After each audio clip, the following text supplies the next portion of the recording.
Imagine Rome in the closing years of the 2nd century. A dynamic metropolis, the center of the Roman Empire, where cultures meet in the midst of bustling markets, imposing architecture and religious diversity. In this context, during the reign of Emperor Commodus, the figure of St. Victor I, a pope whose trajectory is intertwined with the challenges and transformations of the Church, stands out. St. Victor I assumed the papacy in a relatively quiet period for Christians. The Christian faith was gaining ground, even among the Roman elite. Marcia's influence at the imperial court, and possibly Christian, allowed Victor to intercede for the release of Christians condemned to forced labor in the mines of Sardinia. Among them was Callistus, future pope. This episode highlights Victor's diplomatic skill and his dedication to the Christian community, helping to consolidate the position of the Church. His leadership, however, faced internal tensions. One of the main controversies of the period involved the date of the celebration of Easter. The Asiatic Christians in Rome maintained the tradition of celebrating it on the 14th day of Nisan, while others advocated always celebrated on Sundays. Seeking unity, Victor convened synods and sent letters to bishops from different regions, supporting the Sunday celebration. His decision aroused resistance, especially among communities in Asia, who insisted on their customs. These differences show Victor's commitment to ecclesiastical unity.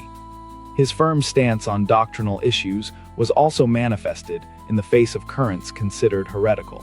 Florinus and Theodotus, presbyters who spread controversial interpretations about the nature of Christ, were publicly refuted by Victor, who was committed to preserving the integrity of Christian teachings. The Church also faced the movement of the Mountaineers, a group that claimed new prophetic revelations.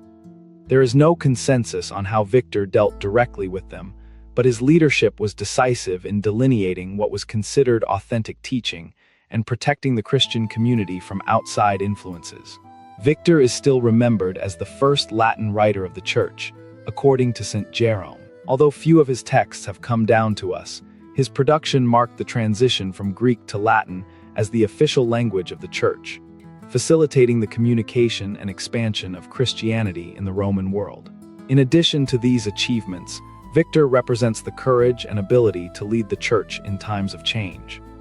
His trajectory demonstrates the importance of unity and doctrinal clarity, as well as the need to balance tradition and dialogue in the face of challenges. If you like this content, please leave your like to strengthen our channel and help share these stories with more people.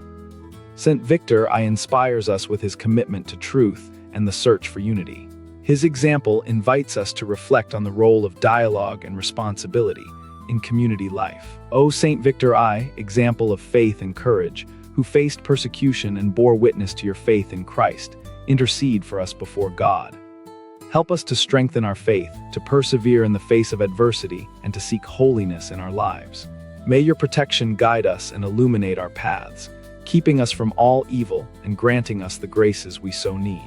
Subscribe to the Aurora Veritatis channel to continue exploring the lives of the saints and the lessons they offer us.